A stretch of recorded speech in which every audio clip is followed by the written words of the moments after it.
ആ തോമസ് ഏട്ടാ, നിങ്ങളുടെ നാട്ടിൽ വന്നതൊക്കെ ഞാൻ അറിഞ്ഞു. ഇനി എന്നാ തിരിച്ച് ഗൾഫിലോട്ട്? ഇനിയേ തിരിക്കാനും വളയ്ക്കാനൊന്നുമില്ല. 33 വർഷത്തെ പ്രവാസ ജീവിതം അവസാനിപ്പിച്ചിട്ട് ഇനി നാട്ടിലങ്ങോട്ട് കൂടാന്ന് വിചാരിച്ച്. വാ ഇരിക്കി. ഒരു 2 വർഷം കൂടി നിന്നിട്ട് ഒരു 35 വർഷം അങ്ങോട്ട് തയ്ക്കായിരുന്നില്ലേ? ഞാൻ നിനക്ക് വല്ലതും തരാനിട്ട 2 വർഷം കൂടെ അവിടെ കിടന്ന് കഷ്ടപ്പെടാനായിട്ട്. എന്റെ അമ്മോ, ഞാൻ വെറുതെ ചോദിച്ചതാ.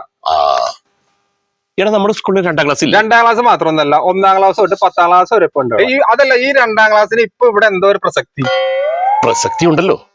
നിനക്കറിയോ, ഞാൻ പഴയ 2ാം ക്ലാസ്സും ഗുസ്തിയാണ്. എനിക്കെന്റെ ആ പഴയ 2ാം ക്ലാസ്സിൽ ഒരു ദിവസം പോയിരുന്നു പഠിക്കണം. ആരെ ഇപ്പോഴത്തെ ഹെഡ് മാഷ്?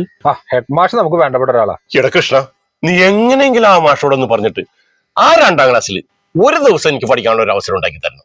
പറ്റുമോ? മനസ്സിലായി. ചേച്ചി ബാക്ക് ടു സ്കൂളിൽ പോയ കാര്യം പറഞ്ഞ് കൊതിപ്പിച്ചല്ലേ? ആ തോമസ് നല്ല ഭാഗ്യമുണ്ട്. അത് മാഷ് പറഞ്ഞിട്ടുണ്ട്. എവിടെ? ദേ പറഞ്ഞു. മാഷേ, ഇത് തോമസ് ഏട്ടൻ, ഗൾഫ് റിട്ടേണാ. തോമസ് ഏട്ടാ, ഇത് നമ്മുടെ സ്കൂളിലെ ഹെഡ് മാഷ് രവി പത്മനാഭൻ. ഏത് തണ്ണീർമത്തനല്ലേ? അത് വിനീത് ശ്രീനിവാസൻ. ഞാൻ വേറെ രവി പത്മനാഭനാ. മാഷേ എന്തോടാ? ഒന്നുമില്ല, പൊക്കോ. തോമസ് ഏട്ടാ, മാഷ പരിചയപ്പെട്ടില്ലേ? അത് സെയിം പേര് തന്നെയാണ്, രവി. രവി വലിയ കൊലയുണ്ട വീട്ടിലുണ്ടായതാ? വാഴമുണ്ടായത്. ഈ രവിയുടെ ഒരു തമാശ ചോദിക്കണ്ടായിരുന്നു, വെറുതെ ചമ്മി. ശരി. അല്ല മാഷേ, ഇന്ന് ഞായറാഴ്ചയായിട്ടും ഈ ബാഗ് തൂക്കി സ്കൂളിൽ പോയാ? എന്റെ ഒഴിവ് ദിനങ്ങൾ ഞാൻ ചെലവഴിക്കുന്നത് ഈ പുസ്തകങ്ങൾക്കൊപ്പമാണ്.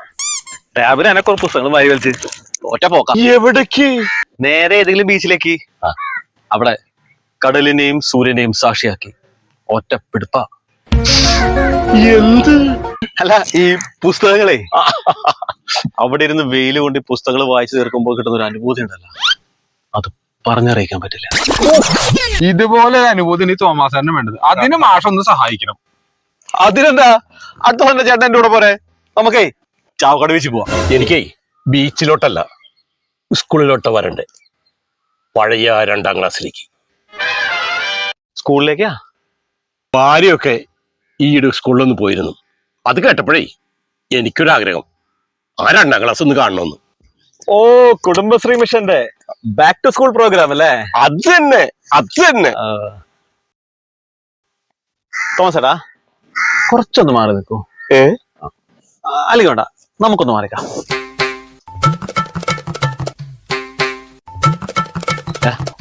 ആ പുള്ളി എന്തേ പറയണേ? എന്റെ മാഷെ നല്ലൊരു ചാൻസ് ഉണ്ട്. ഇത് ആള് 35 വർഷമല്ല 33 വർഷം ഗൾഫിൽ കിടന്നുണ്ടാക്കിയ പൂത്ത കാശ് ആളിലുണ്ട്.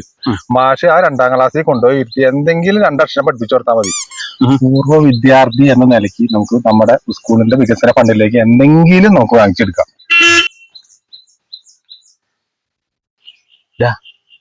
എന്റെ ബുള്ളറ്റ് വെക്കാനേ ഒരു ഷെഡ് പുള്ളി പണിത് തരൂ. അതെപ്പോ പണിതെന്ന് ചോദിച്ചാൽ മതി. തോമസ് ഏട്ടാ, ആക്ച്വലി നമുക്കിപ്പോ ഇങ്ങനെ ഒരു പ്രോഗ്രാം ഇല്ല. പക്ഷേ കൃഷ്ണൻ പറഞ്ഞുകൊണ്ട് മാത്രം തോമസ് ഏട്ടനെ ഞാൻ ഒരു ദിവസം ആ പഴയ 2ാം ക്ലാസ്സിൽ കൊണ്ടുവരുക്കാം. അത് ഞാൻ ഏറ്റ്. സന്തോഷായി. മാഷ് ഇങ്ങനെ ഒരു കാര്യം ചെയ്യുമ്പോഴേ തോമസ് ഏട്ടനും സ്കൂളിന് വേണ്ടി എന്തെങ്കിലുമൊക്കെ ചെയ്യേണ്ടി വരും കേട്ടോ. തോമസ് ഏട്ടന്റെ സ്കൂളിലേക്കുള്ള എൻട്രി കളർഫുൾ ആക്കണ കാര്യം ഞങ്ങളേറ്റ്. അതിനും എന്തെങ്കിലുമൊക്കെ ചില്ലറ ചിലവാകൂട്ടാ. രാവിലെ തന്നെ തോമസ് ഏട്ടന് ഒരു ഗംഭീര വരവേൽപ്പ്, ഉച്ചയ്ക്ക് നല്ല വിഭവസമൃദ്ധമായ സദ്യ, വൈകിട്ടൊരു ചെറിയ വെടിക്കെട്ടും ഗാനമേളയും, അത്രേ ഉള്ളൂ. അതിനെ ഞാൻ പള്ളിപ്പെരുന്നാളൊന്നും ഏറ്റെടുത്തല്ലോ നടത്തണേ. ഞാൻ പഠിച്ച സ്കൂളില് ആ 2ാം ക്ലാസ്സിൽ ഒരു അല്പം നേരം ഇരുന്ന് പഠിക്കണമെന്ന് മാത്രമല്ലേ ഞാൻ പറഞ്ഞുള്ളൂ. എന്റെ പേരക്രാവിന്റെ 2ാം ക്ലാസ്സിലെ പുസ്തകം എടുത്തിട്ടേ ഞാൻ വീട്ടിലിരുന്ന് പഠിച്ചോളാം.